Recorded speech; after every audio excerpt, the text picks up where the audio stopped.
Serbie, octobre 2001, après 12 ans d'un règne sans partage, Slobodan Milosevic est renversé par une révolution de velours.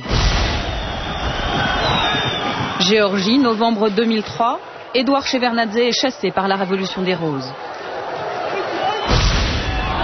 Ukraine, décembre 2004, la révolution orange porte au pouvoir Viktor Yushchenko.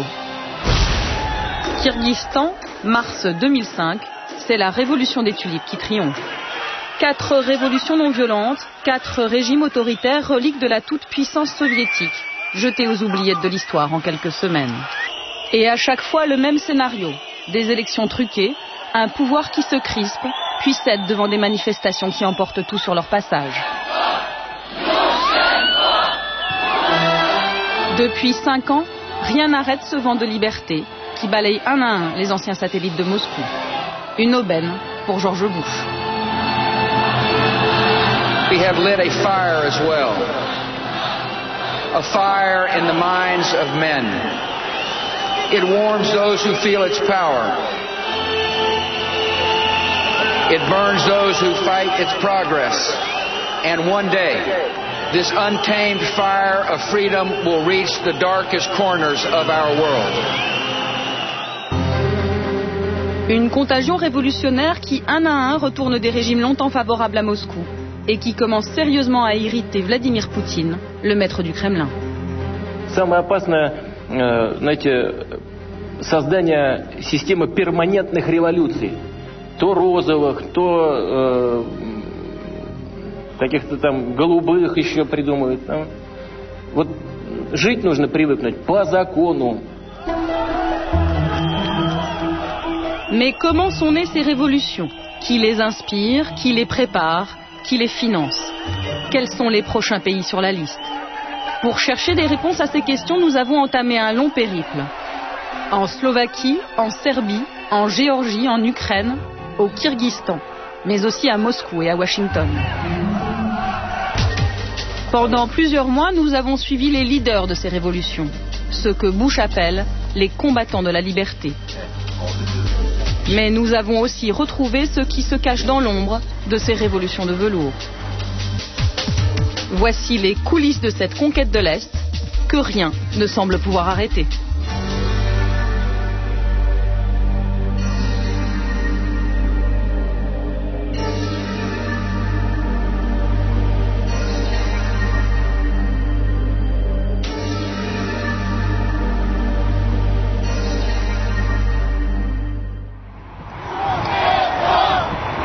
Bratislava, février 2005. Nous sommes à quelques heures du sommet Bush-Poutine. C'est le premier face-à-face entre les deux hommes depuis que la révolution orange a fait basculer l'Ukraine dans le camp américain. Officiellement, c'est le sommet de la réconciliation entre Moscou et Washington. Mais dans un salon discret de l'hôtel Marriott, c'est une toute autre partition qui se joue. Ce soir, la délégation américaine donne un cocktail très privé. Conseillers politiques, hommes d'affaires, lobbyistes. Dans ce salon, que des proches de George Bush, triés sur le volet. Et dans un coin de la salle, les stars de la soirée. Tous les leaders des révolutions de couleur qui ont balayé à l'Est les régimes favorables à Moscou. C'est George Bush qui les a invités personnellement pour les remercier. Je voulais vous remercier d'être tous venus ici. Ce qui nous rassemble, c'est notre cause commune, la liberté. C'est important que nous puissions nous parler entre Serbes, Ukrainiens et Géorgiens, et aussi avec nos amis biélorusses. Autour de la table, 3 vétérans de cette nouvelle internationale révolutionnaire. Ivan Marovic, 33 ans, leader du mouvement étudiant serbe Otpor, qui a fait tomber Milosevic. Giga Bokeria, 34 ans, leader du mouvement étudiant géorgien Khmara, qui a renversé Edouard Shevardnadze. Vladislav Kaskiev, 32 ans, ukrainien, leader de la révolution orange. Autour de la table, on fait des projets. Tu sais, on m'a demandé d'aller voir ce qu'on peut faire à Cuba. T'as besoin d'un visa pour aller à Cuba, toi? Eh bien, pas nous. Pas nous.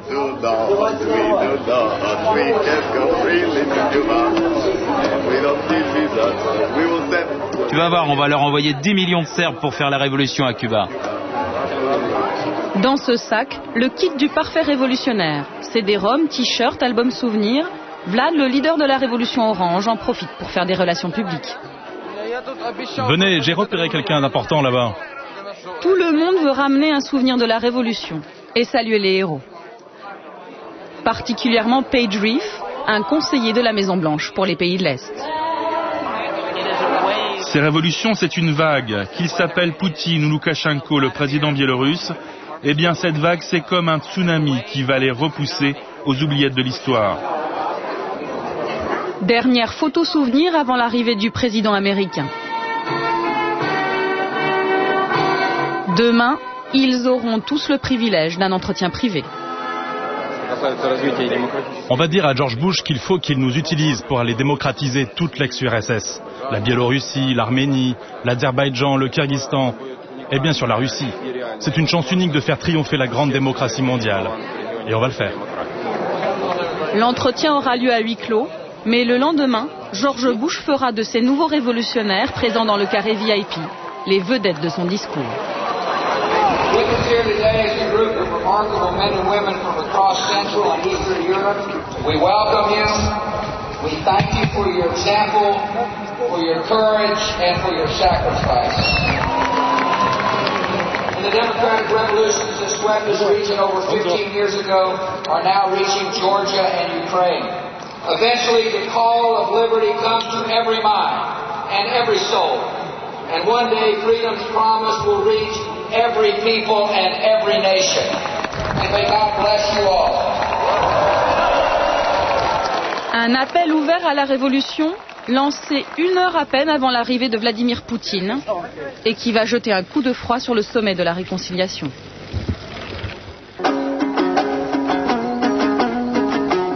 Dix jours plus tard, notre enquête nous conduit à 6000 km de Bratislava, au Kyrgyzstan.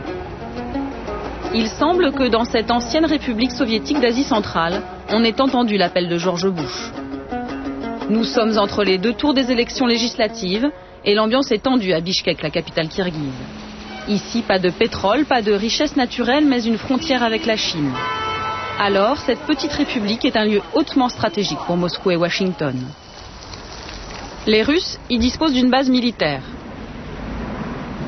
Les Américains aussi ont la leur, 10 fois plus grande. Elle leur sert de base arrière pour leur opération contre les talibans en Afghanistan. Alors dans les 2 camps, on surveille de très près ces élections. Entre les 2 tours, le pouvoir a interdit toute manifestation et l'opposition craint des fraudes massives. Alors, comme en Serbie, en Géorgie et en Ukraine, les étudiants se préparent à descendre dans la rue. Une poignée d'entre eux nous a donné rendez-vous en pleine nuit dans un faubourg de la ville. La réunion est clandestine. Autour de cette table, une vingtaine d'étudiants opposants au régime. Ce soir, ils visionnent un film. Bringing Down a Dictator. Comment faire tomber un dictateur. Un film culte qui raconte l'histoire du mouvement serbe et qui a inspiré toutes les révolutions qui ont suivi. Un film produit par un Américain. Là, c'est les jeunes Serbes du mouvement étudiant d'Otpor qui montent à Belgrade faire la révolution. Regardez, il y a des centaines de personnes qui les acclament sur les routes, c'est incroyable.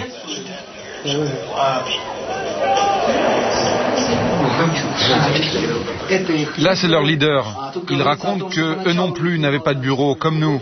Eux aussi étaient obligés de se rassembler clandestinement dans les cafés et de communiquer par Internet. Ce film, on l'utilise dans nos séminaires pour montrer aux étudiants que l'on peut faire quelque chose au Kyrgyzstan. Si les Serbes sont arrivés à faire leur révolution, pourquoi pas nous? Ce film, ça prouve tout simplement que des étudiants, des jeunes, peuvent faire tomber un régime. Tous ensemble.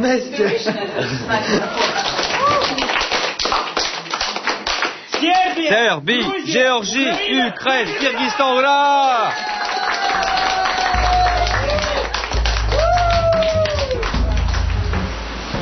Ce film, Edil l'a vu des dizaines de fois.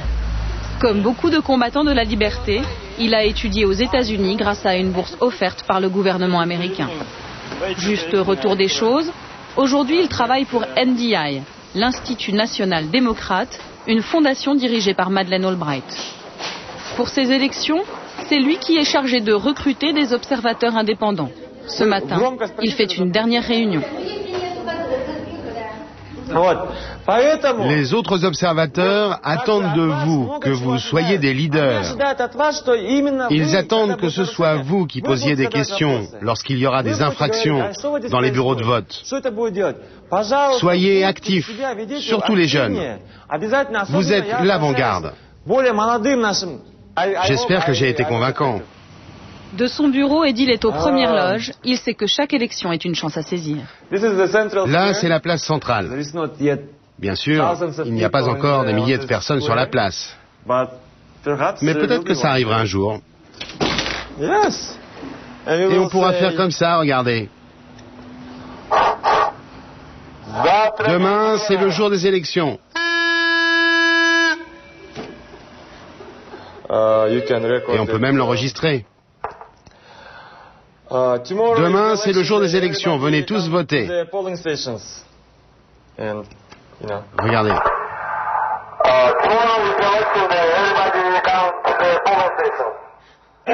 Regardez. J'ai même l'écharpe orange qui vient d'Ukraine. J'ai passé 1 mois et demi en Ukraine. C'est l'Institut national démocrate qui a envoyé Edil observer 1 mois et demi les coulisses de la révolution orange. Ça, c'est le fameux imperméable de la révolution orange. Je me souviens, c'était tard.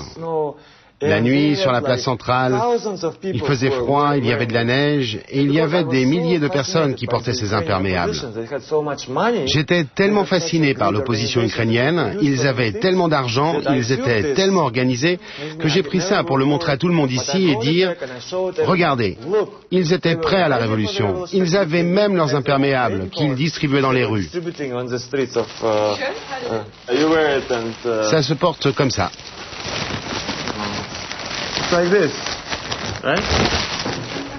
Cette logistique, ces moyens financiers illimités sont bien sûr essentiellement américains. Près de 60 millions de dollars ont été dépensés l'année des élections en Ukraine. Au Kyrgyzstan, les dollars pleuvent aussi. 50 millions pour la location de la base militaire et 50 millions pour aider les associations favorables à la démocratie. Celle d'Edil touche 110 000 dollars pour surveiller le bon déroulement des élections. Alors forcément, à la une du journal que publie l'association, on sait être reconnaissant. Là, c'est le discours de Bush le jour de son investiture. Vous savez, ici, on est partagé sur George Bush. C'est pas mon président préféré.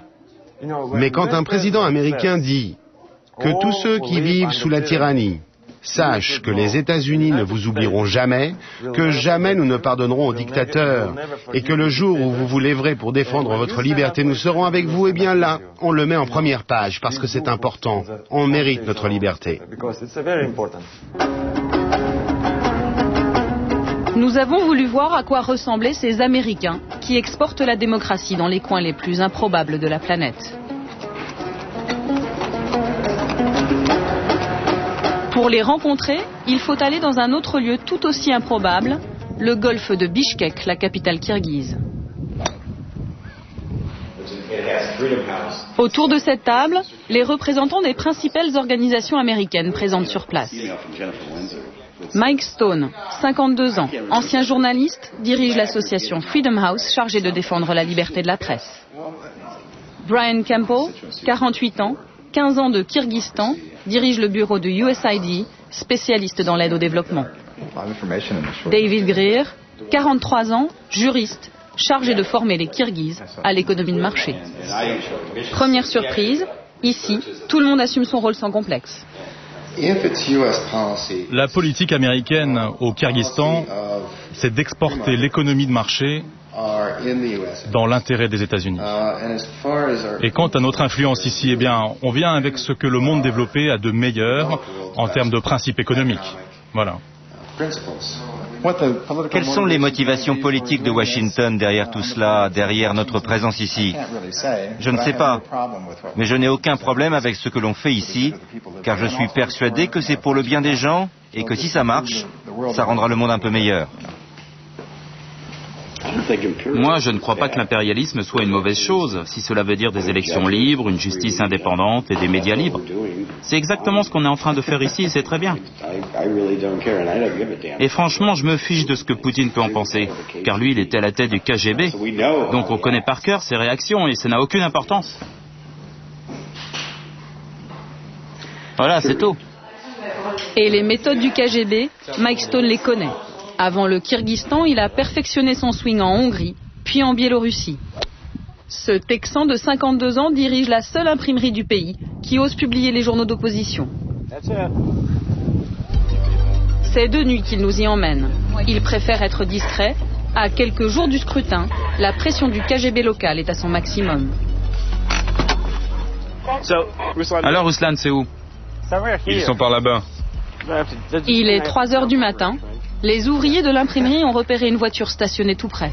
Ce soir, la police secrète est de sortie, mais pas tout à fait sur le coup. Alors Mike, il n'y a personne? Si, ils dorment dans la voiture. C'est pas vraiment du bon espionnage. Ah non, ça c'est clair. Je vais rester ici jusqu'à ce que chaque exemplaire sorte de mon imprimerie.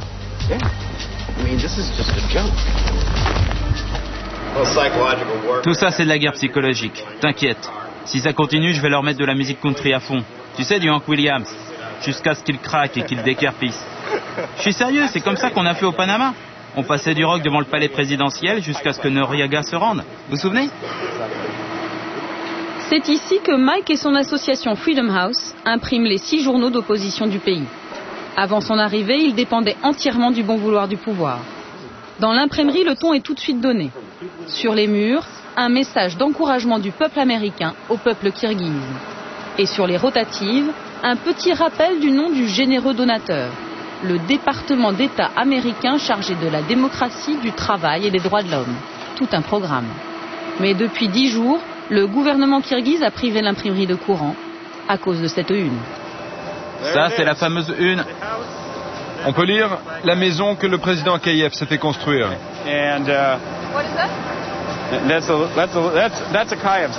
Là, c'est sa maison, ou plutôt son palace. Et là, à côté, un pauvre enfant qui n'a pas de toit sur sa tête. C'est pas mal, non, comme montage, hein?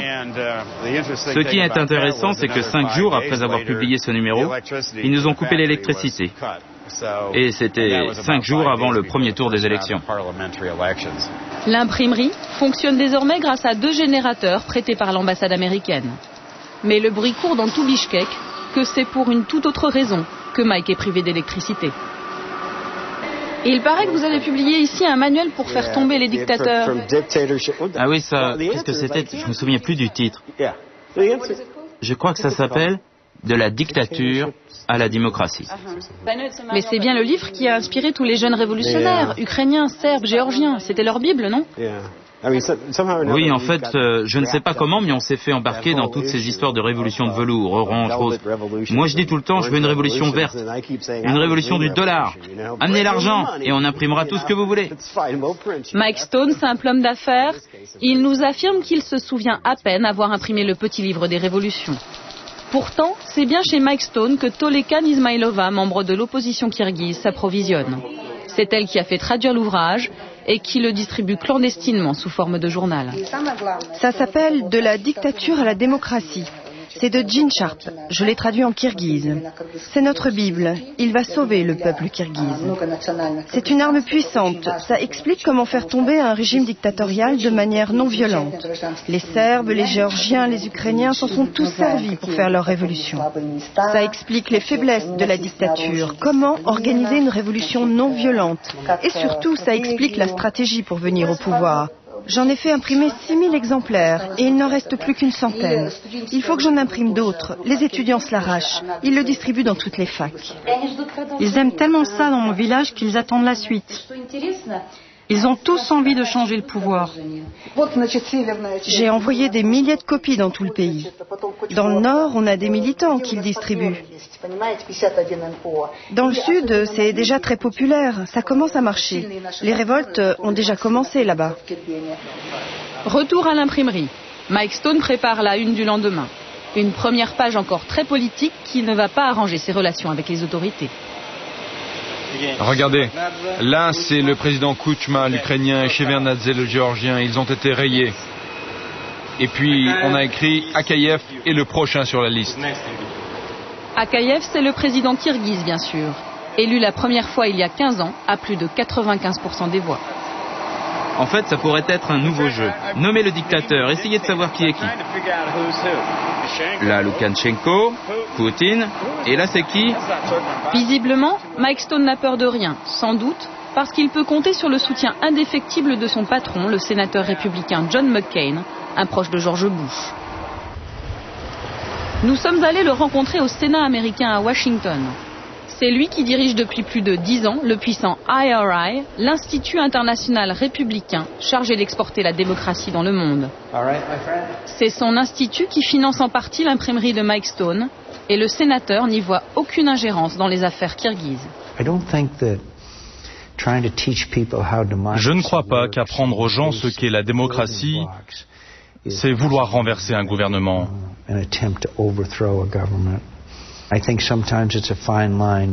C'est vrai qu'il y a une frontière fine entre encourager la démocratie et intervenir dans les affaires intérieures d'un gouvernement.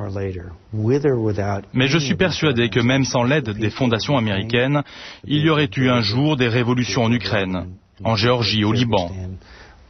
C'était inévitable. Cette ligne étroite qui sépare le soutien au mouvement démocratique de l'ingérence dans les affaires d'un pays indépendant, le sénateur McCain va la franchir allègrement devant notre caméra. Excédé par les coupures de courant qui paralysent l'imprimerie, il a demandé à Mike Stone de convoquer le ministre des Affaires étrangères kirghize en personne pour une réunion téléphonique. Et quand le sénateur américain ordonne, le ministre kirghize se déplace. Good morning from Washington, good afternoon in London, Prague, and Moscow, Beijing, and Baghdad, and good evening in Bishkek.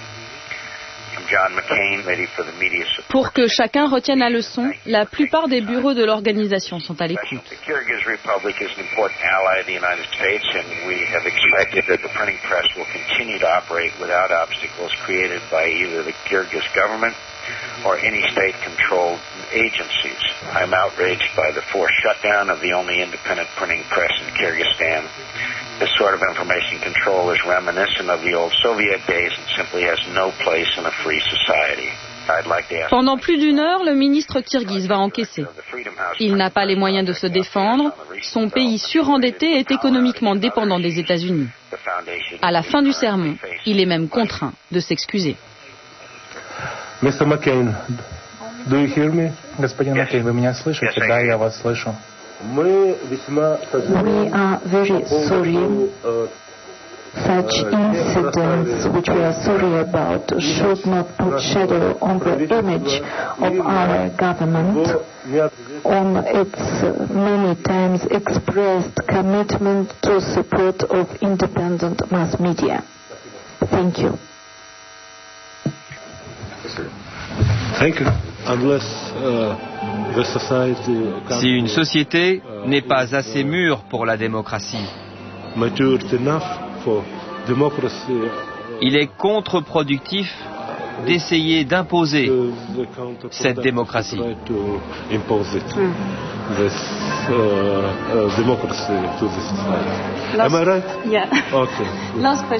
Beaucoup de personnes aujourd'hui parlent d'une révolution orange au Kyrgyzstan. Vous pensez que c'est possible?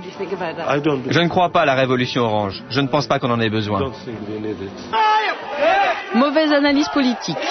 10 jours plus tard, la révolution éclate avec bien sûr les étudiants au premier rang des manifestants.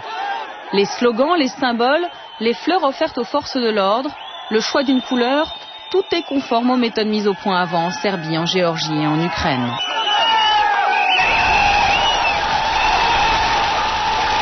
En 2 heures, le pouvoir est balayé, le palais présidentiel est pris d'assaut. Et le régime du président Akayev, qui régnait en maître depuis 15 ans, s'effondre.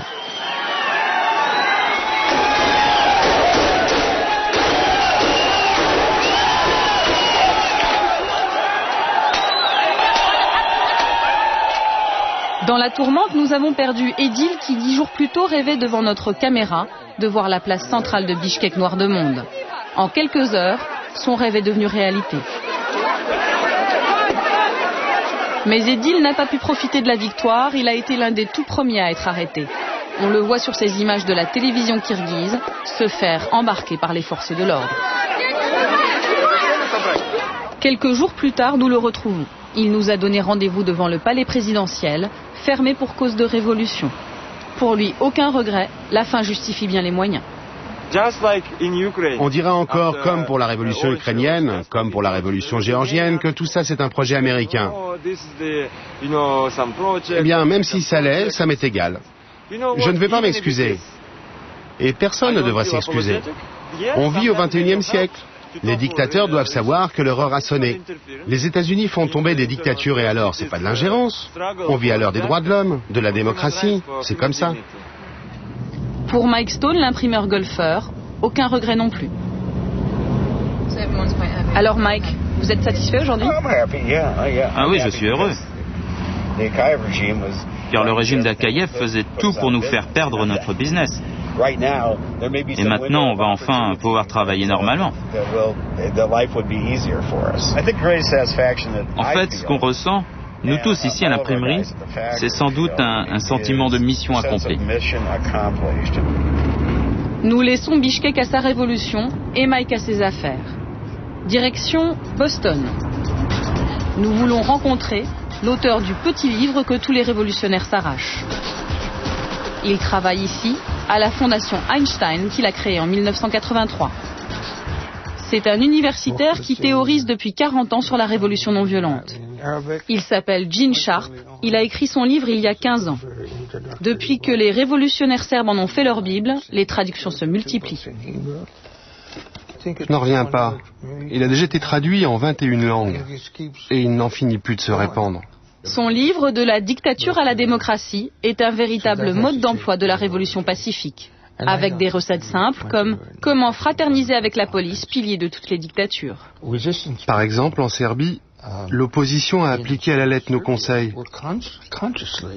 Et ils ont procédé par étapes pour neutraliser l'armée et la police, pour que le jour de la révolution, la répression soit moins brutale. 2 ans avant la chute de Milosevic, des garçons et des filles de 14 ans envoyaient des colis avec de la nourriture aux policiers pour affaiblir leur morale et leur soumission à Milosevic. Plus tard, les leaders de la révolution ont contacté des officiers supérieurs du régime pour négocier, pour que le jour J, les cordons de police se brisent et laissent passer les manifestants. Et c'est ce qui s'est passé.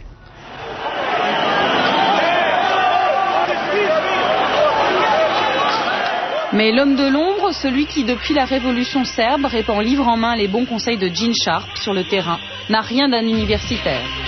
C'est un ancien militaire que nous cherchons à joindre depuis 4 mois. Il s'appelle Bob Elvey, parle rarement aux journalistes, mais nous a promis d'être là aujourd'hui. Vous travaillez avec Robert Elvey, non? Oui. Il est là? Oui, il est là. Regardez, c'est lui, Bob Elvey. Bob Elvey a passé 30 ans dans l'armée américaine comme officier d'infanterie. Il a participé à la formation de l'opposition birmane, alors il sait exactement comment affaiblir une armée et désorganiser un pouvoir. Il faut s'attaquer aux piliers du pouvoir, l'armée, l'administration. Il faut leur faire quitter le camp du régime autoritaire et les amener dans votre propre camp.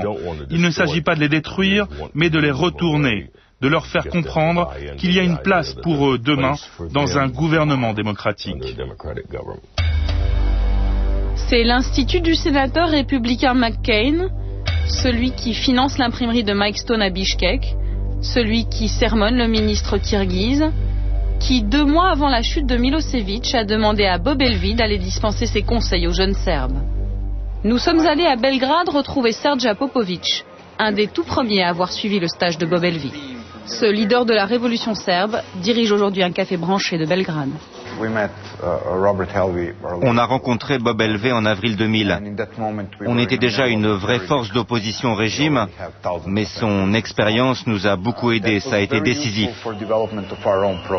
Ce qu'il nous a appris, c'est qu'il faut sélectionner des personnes dans le système, comme par exemple la police, puis leur envoyer constamment le message que nous sommes tous des victimes eux comme nous.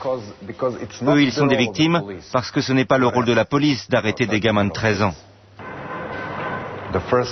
L'une des premières choses qu'on a appris, c'est d'être visible le plus possible. Il faut choisir un symbole. Nous, c'était le coin fermé. En Ukraine, c'était la couleur orange. Ça, c'est l'outil de communication. Ensuite, on passe à l'action publique, aux manifestations. Comme ça, on mobilise les masses parce qu'il faut beaucoup de monde pour gagner une bataille. Une méthode redoutablement efficace. 3 mois après le stage organisé par Bob Elvie, le régime de Milosevic tombe. Depuis, les Serbes sont devenus les VRP de la méthode Elvie. Ils exportent leur savoir-faire partout où on rêve de révolution. Ce sont eux qui ont aidé les Géorgiens à chasser Edouard Shevardnadze du pouvoir. Ce sont eux qui ont aidé à préparer la révolution orange. La méthode est toujours la même. 2 mois avant les élections, des stages discrets sont organisés pour former des leaders étudiants. Nous sommes allés en Ukraine où nous avons retrouvé des images d'un de ces stages. Nous sommes 2 mois avant la révolution orange. Les élèves sont ukrainiens et rêvent de révolution. Les professeurs sont serbes et ont déjà mené à bien la leur. Il faut que vous sachiez que vous n'êtes pas seul, que beaucoup de gens veulent vous aider à l'extérieur, qu'ils connaissent votre douleur, qu'ils vont tout faire pour que vous viviez un jour dans un pays démocratique, dans une Ukraine libre. On leur a appris comment créer leur organisation, comment faire de leur mouvement une véritable marque, comment créer des logos, comment faire passer des messages, comment recruter du monde, mobiliser les gens autour de leur cause et bien sûr comment trouver de l'argent. Autres intervenants pendant ces stages, les représentants des organisations américaines. Ce sont eux qui payent les Serbes pour intervenir ici. Ceux-là appartiennent à la fondation du sénateur McCain et à Freedom House. Le pouvoir est convaincu qu'il va encore s'en sortir en trichant, que personne ne les regarde. Il faut que l'on change cela, qu'ils sachent qu'on les observe. Vous avez tous déjà vu Spider-Man, Batman ou Superman. Bon, à chaque fois, il y a un personnage que personne ne voit, qui contrôle la ville, qui observe tout, qui est partout. Et bien, c'est exactement ce qu'on doit faire, être partout et terroriser le pouvoir. 10 jours après ce premier séminaire, les meilleurs éléments sont en Crimée pour un stage plus pratique. C'est ici que les formateurs serbes mettent la dernière touche à la véritable petite armée chargée de mobiliser les électeurs ukrainiens. Nous ne sommes plus qu'à 1 mois et demi des élections. Ce stage est financé par Freedom House, la même organisation qui finance l'imprimerie du Kyrgyzstan. Nous décidons donc d'aller à New York au siège de Freedom House. C'est Adrian Karatnitsky qui, au sein de l'association, est chargé du dossier ukrainien. En passant dans le couloir, avant d'arriver dans son bureau, il en profite pour nous donner un petit cours de démocratie. Les pays libres sont en vert. L'Ukraine et la Géorgie sont encore en jaune, c'est-à-dire semi-libres. Car cette carte date de l'année passée, juste avant la Révolution orange. Et puis, ils n'ont pas encore consolidé leurs institutions. Et en bleu, ce sont les pays cibles, les pays qui ne sont pas libres. C'est la Russie, la Chine, l'Iran, l'Arabie Saoudite, etc. Pour les Ukrainiens, on a donné une petite bourse de $30 000 pour qu'ils puissent rassembler des centaines d'activistes dans le sud de l'Ukraine, en Crimée. Ils ont été entraînés à l'action civique et à surveiller les élections.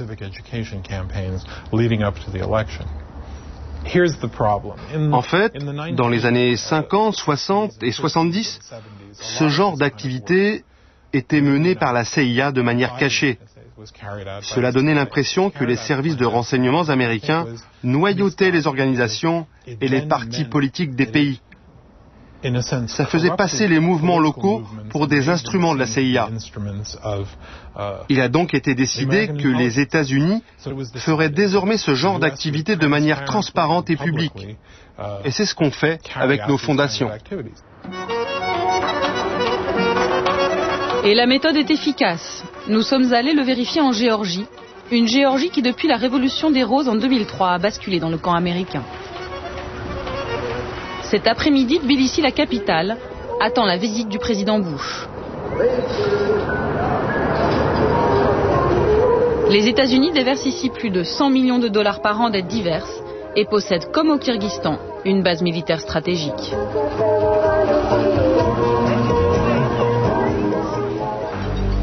Ici, c'est cet homme, George Soros, le multimilliardaire américain proche du Parti démocrate, qui a aidé les leaders de la révolution des roses grâce à sa fondation, Open Society. Kachal Omaya était à l'époque le représentant géorgien de la fondation de George Soros. Depuis, il est devenu ministre de l'Éducation nationale. On a joué un rôle important pendant les élections. L'un de nos programmes, par exemple, c'était d'inciter les gens à aller voter. On a financé toute une série de concerts de rock, distribué des tracts, diffusé de la publicité à la télévision, etc., etc. Tout cela nous a coûté à peu près 300 000 $.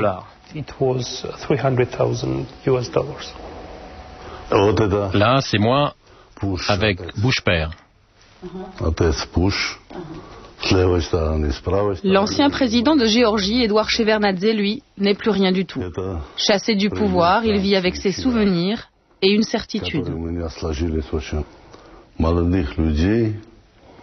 Les jeunes politiciens qui ont pris le pouvoir ont été pour la plupart financés par George Soros, le célèbre milliardaire américain.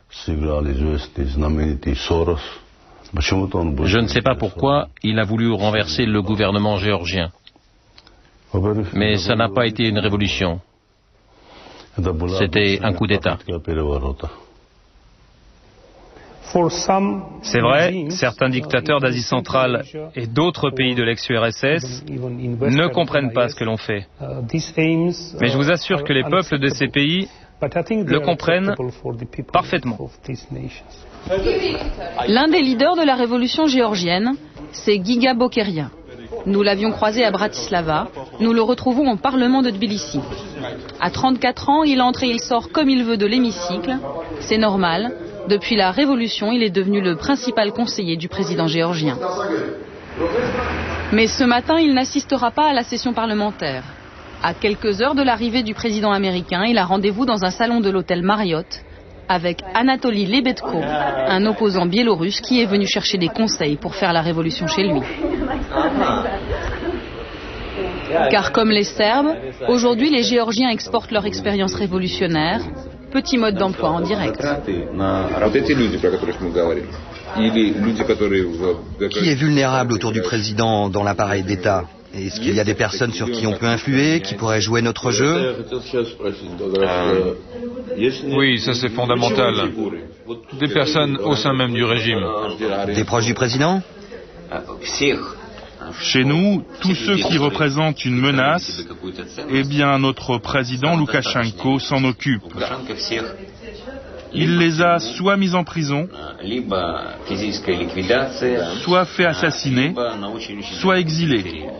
Il ne supporte pas qu'il y ait à ses côtés quelqu'un de plus intelligent que lui, qui puisse lui faire de l'ombre. Oui, on connaît bien ça, c'est un des points communs de tous les dictateurs. Nous aussi, on a connu ça chez nous. Et si on vous donne comme but de distribuer des milliers et des milliers de tracts à travers le pays, c'est possible? Il n'y aura pas trop de pertes humaines? Si, des pertes énormes. Bon, il faut qu'on réfléchisse. Oui, ça risque d'être compliqué. Et pour la récolte de l'argent, vous en êtes où?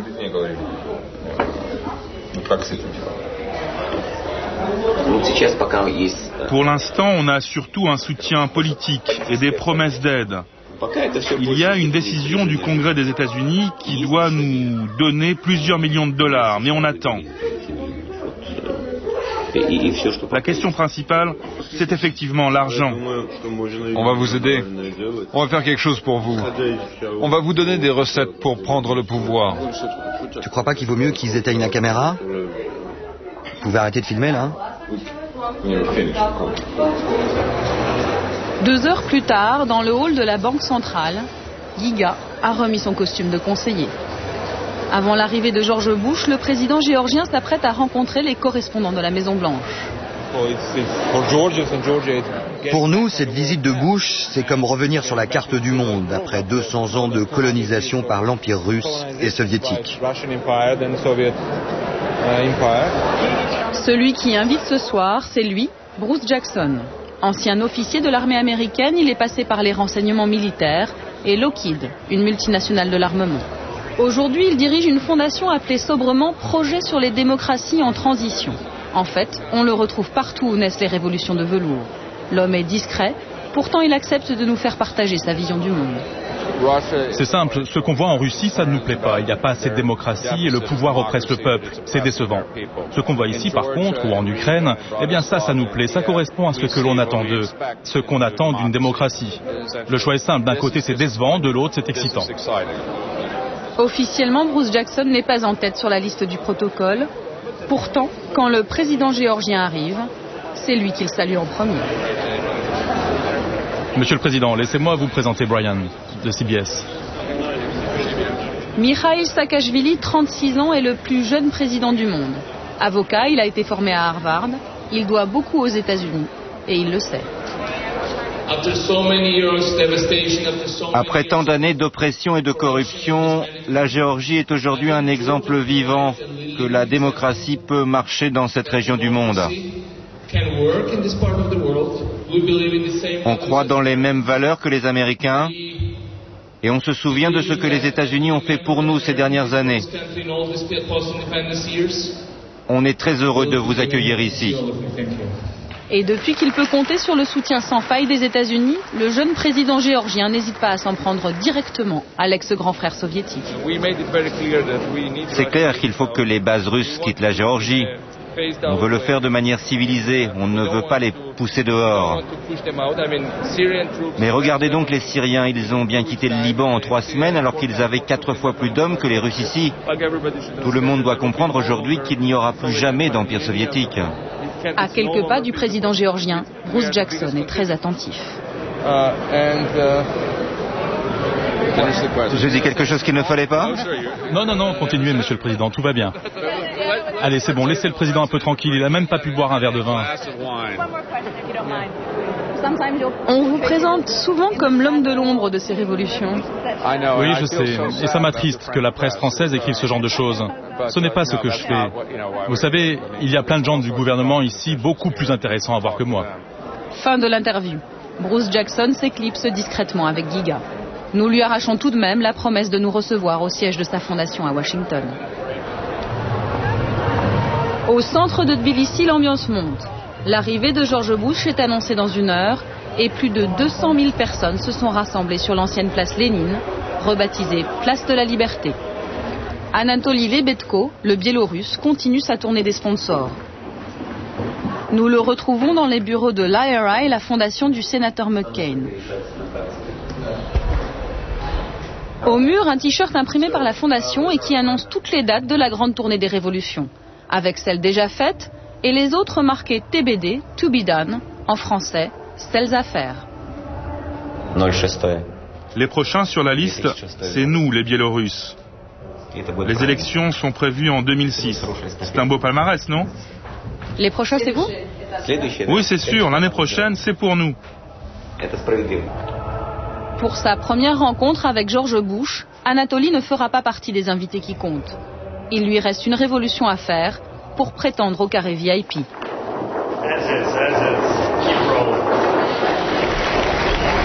Il est 15 heures.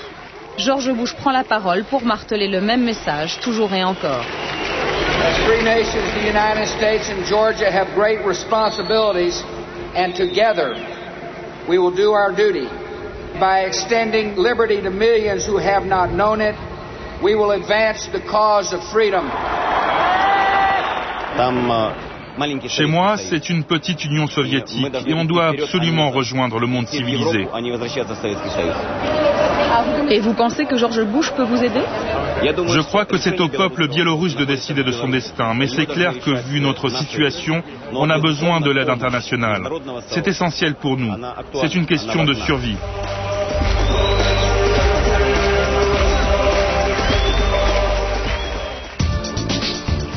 Quelques jours plus tard, direction Washington. Après des mois d'attente, Bruce Jackson, le lobbyiste en chef de la Maison-Blanche, nous autorise enfin à venir au siège de sa fondation. Tout sourire, il nous fait visiter le bureau où sont passés tous les leaders des révolutions de couleur. Au mur, des photos de son père, un des fondateurs de la CIA, et puis de George Bush, bien sûr. Sa femme est biélorusse et elle aussi très active. Regardez là, c'est ma femme, avec Condi Rice. Avec qui? Là ici, Condi Rice, et ma femme.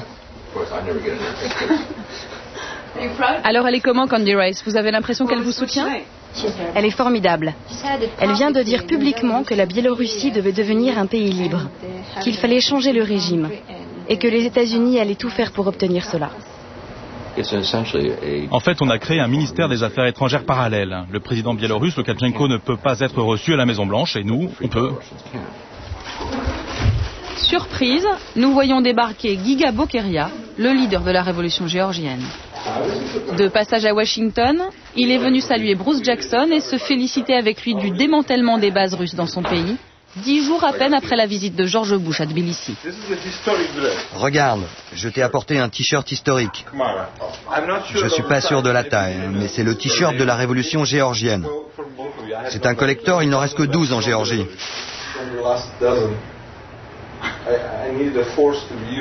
Le rendez-vous ici se passe très bien. Tu sais, ils sont très contents de toi ici. Tu fais du très bon travail. C'est bien.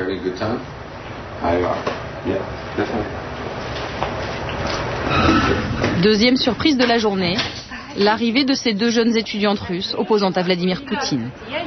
Elles viennent tout juste de créer un mouvement d'opposition et sont ici pour chercher du soutien. Bruce Jackson ne tient pas à ce que nous restions, c'est sa femme biélorusse qui insiste. Bruce Jackson. Hi. Les deux jeunes Russes sont surprises elles aussi. Elles ne s'attendaient pas à rencontrer le héros de la révolution géorgienne. Vous connaissez Giga Bokeria? Giga, le roi de Géorgie, le héros de la révolution. Enchanté.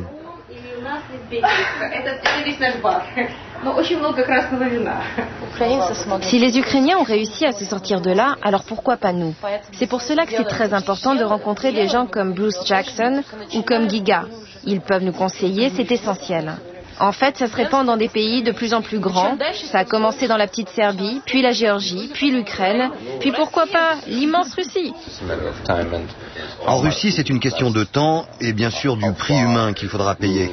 Jusqu'où le régime sera prêt à aller pour rester en place. Mais je suis certain que ça arrivera. Vous allez les conseiller? Je n'appellerai pas ça du conseil. Je leur parle de mon expérience et de toutes ces recettes que vous connaissez. Après, ils verront bien ce qu'ils pourront faire concrètement chez eux, en Russie. La réunion durera plus d'1 heure, mais hors caméra. Bruce Jackson nous a prévenus, faire la révolution en Russie, c'est-à-dire s'attaquer directement à Poutine, est un sujet trop sensible. C'est pourtant le prochain objectif. 3 jours plus tard, nous décidons d'aller à Moscou retrouver Yulia, l'une de nos étudiantes russes. Depuis que les révolutions s'enchaînent à l'Est, l'ambiance s'est durcie et la police traque le moindre mouvement de contestation. Yulia a installé les bureaux de son tout jeune mouvement ici, au rez-de-chaussée de cette maison du centre de Moscou. Je vais vous montrer la salle de réunion où tous les mouvements de jeunes contre Poutine se rassemblent. L'endroit ressemble à beaucoup de ceux que nous avons vus au cours de notre enquête. Les mêmes bureaux minuscules, les mêmes slogans au mur. Difficile d'imaginer que d'ici peut partir une révolution. Notre mouvement s'appelle Aborona, ça veut dire défense. On est tout jeune, ça ne fait que 2 mois qu'on a fait notre première manif. Voilà notre logo. C'est avec ce drapeau qu'on va au rassemblement. C'est le même que les Serbes, les Géorgiens. On l'a pris comme symbole de lutte commune. Nous, notre objectif principal, c'est lui, Poutine. On en a marre de lui, marre de ce régime policier qu'il a instauré en Russie.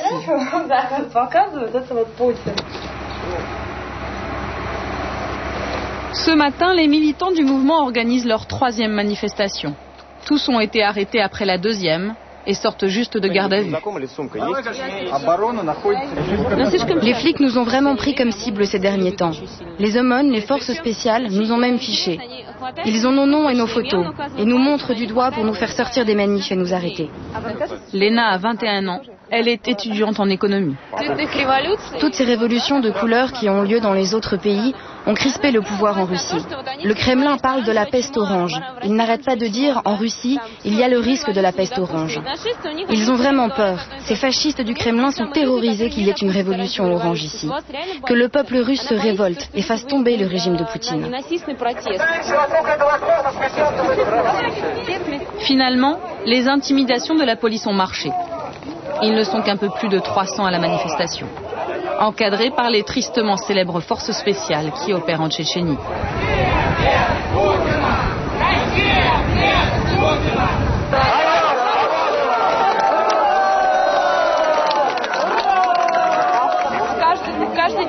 Il n'y a pas beaucoup de monde, mais tous les jours, 2 ou 3 personnes veulent rejoindre le mouvement. En fait, on est bien plus nombreux qu'il n'y paraît. La réponse de Vladimir Poutine aux menaces de révolution, la voici. Ils s'appellent les Nashis, ce sont les jeunesses poutiniennes, un mouvement très encadré par le pouvoir russe et créé juste après la révolution orange.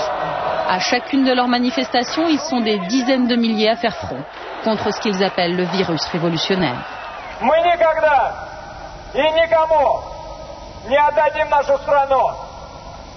В нашей стране всегда будем только мы, и только мы будем ею управлять. Au Kremlin, on a même mis secrètement en place un ministère de la contre-révolution. C'est l'éminence grise de Poutine, Gleb Pavlovski, qui en a eu l'idée. C'est un fidèle du pouvoir. Vous savez, les Nashis, ça n'est que la partie visible de la contre-révolution, du Front uni pour Vladimir Poutine. Si on nous y pousse, on pourra activer toutes les armes de ce front, et elles sont redoutables. On va commencer par résister à nos frontières.